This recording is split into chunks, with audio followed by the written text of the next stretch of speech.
The film opens with a vast expanse of barren desert. Millionaire Richard and his girlfriend, Jennifer aka Jane, arrive in a helicopter for his annual hunting trip with Richard's friends.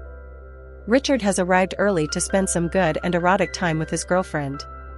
As the pilot is about to leave, he gives Richard a peyote as a welcome gift to enjoy at home. As soon as they arrive, the two engage in a fierce sexual battle in bed. Later, while Jane is sleeping, Richard gets a call from his wife and he talks about the house like he is not a loving husband at all. Jane knows about Richard's marital status, yet she decides to continue their secret meeting.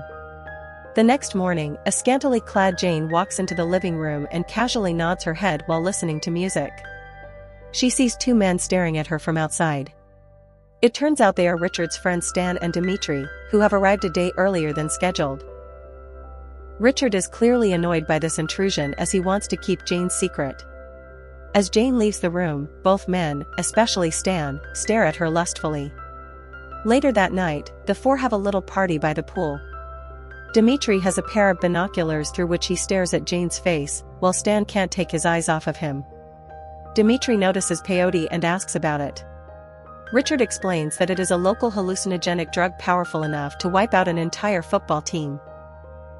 Seeing his friend's restless enthusiasm for the dangerous drug, he tells the story of a Polish boy who cut off his own leg and bled to death after taking the drug. He tells Jane to keep the drug in a safe place, away from the two men. Jane takes the drug to the living room and keeps it away from her necklace. Jane then drunkenly begins a sensual dance, and when Richard refuses to join her, she asks Stan to dance with her. He immediately agrees, and the two engage in a sensual, subtle, erotic dance that Stan finds provocative. The next morning, when Jane goes to breakfast, she notices that Richard is nowhere to be seen. Stan excitedly invites her to join him for breakfast and tells her that Richard left to give their passports to the gamekeeper, which will take him all morning. He tries his best to get her attention, but she ignores him and focuses on her phone. Eventually, she becomes uncomfortable with Stan's constant staring and leaves to pack her things because she has to leave that day. In the room, while she is changing, she notices Stan peeking through the door. He apologizes for catching her off guard, but still sneaks into the room without her permission and sits on her bed. He gives her his business card and tells her to contact him whenever she can. She replies that she must be very busy with work, to which the man laughs sarcastically. She continues to reject his advances and eventually says that he is not her type because of his short stature. Hurt by this revelation, Stan tries to force himself on her and blames her for the provocative dance last night. Jane begs him to let him go, but he does not relent. She sees Dimitri standing at the door and silently pleads with him to intervene, but the ruthless man averts his eyes and closes the door. In the living room, he turns up the TV volume to muffle her screams and goes for a swim nonchalantly. When Richard returns, he sees the tense atmosphere in the house and asks his friends about it. Stan simply tells him that Jane has had a little problem. Richard finds Jane curled up on their bed, crying silently. She keeps asking Richard to call a helicopter because she wants to go home. Richard suspects what has happened in his absence, but he just yells at his friends for making things worse. Later, when Jane wakes up, Richard tells her that he has taken care of everything. He adds that he has made some phone calls to get her a job in Canada and insists that it is actually Los Angeles, his dream city. Jane refuses to go to Canada and asks him to call a helicopter once again to take her home. Jane's resistance angers Richard, leading to an argument that leads to her yelling at him, threatening to tell his wife everything. Richard violently slaps her in the face, labeling her a slut. In response, Jane storms out of the room and runs barefoot into the desert, with Richard following her. The two friends sense the situation and catch up with her. Jane reaches the edge of the cliff with no room to escape. She suddenly stops. Richard tries to sweet-talk her out of the situation, but she is adamant about not moving an inch. Eventually he gives up and calls the pilot to pick her up. Everything is going well when suddenly Richard pushes her off the cliff. He plans to continue his hunting trip as if nothing happened, and they will clean up the mess along the way. As the three killers return to their house to collect their weapons for the hunt, Jane somehow regains consciousness. She desperately tries to pick up the lighter she had dropped with her to light the bottom of the twig. Having successfully executed her plan, she finally tries to drag herself to a place to hide. She stands with her back against the rock when she hears the three men approaching.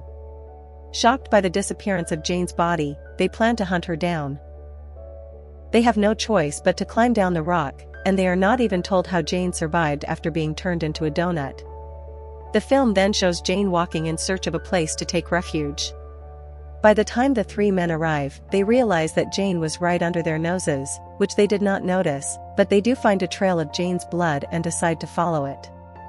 They reach a lake, and Richard suggests splitting up.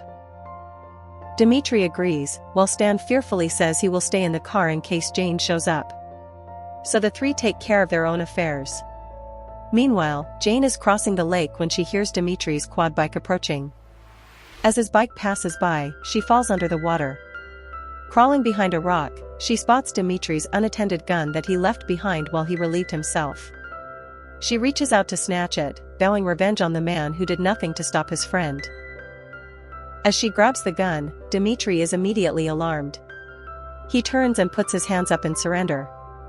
Jane shows no mercy and pulls the trigger. Nothing happens.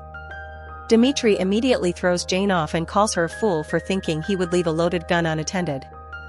He alerts the other two that he has found Jane and will deal with her. He continues to torture her, arbitrarily drowning her, treating her like his prey. Fortunately, Jane takes a knife from her pocket and stabs him in the eye.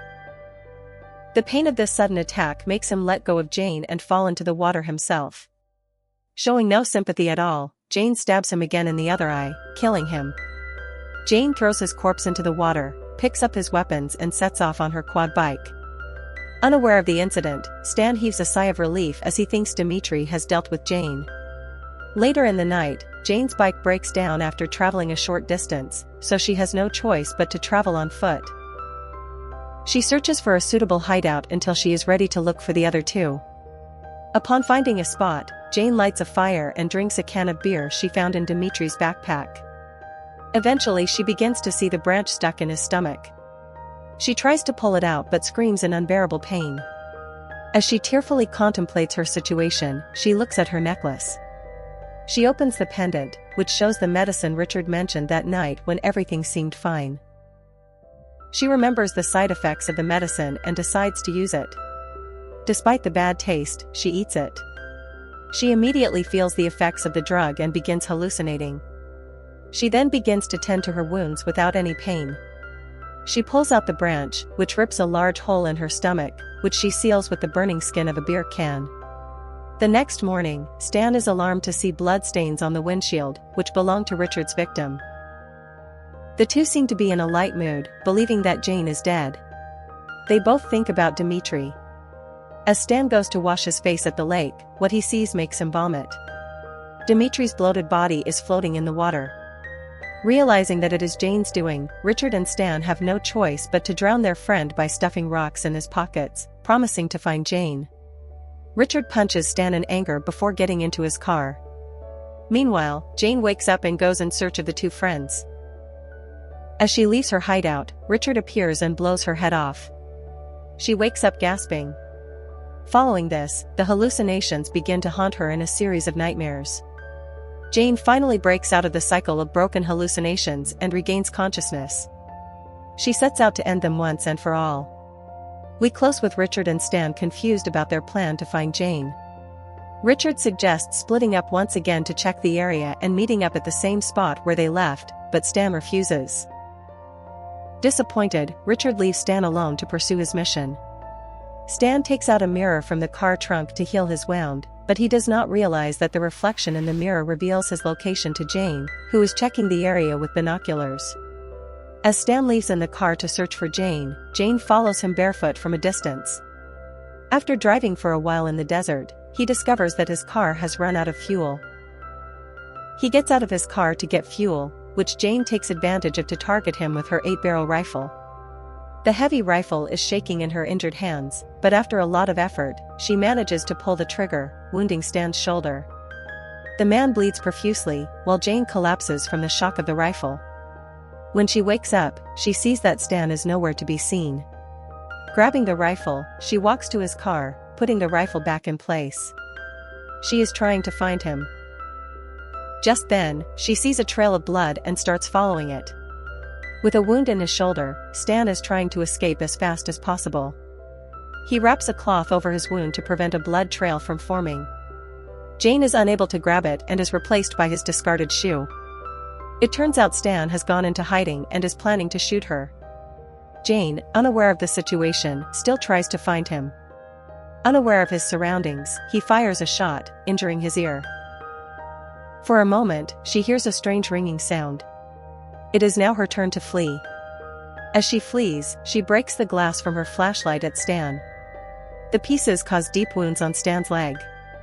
He violently inserts his fingers into his wounds to pull the pieces out. Blinded by rage, he runs to his car and drives it straight at Jane. When Jane points her rifle at him, he doesn't even try to turn around. Jane fires a shot into his forehead, killing him.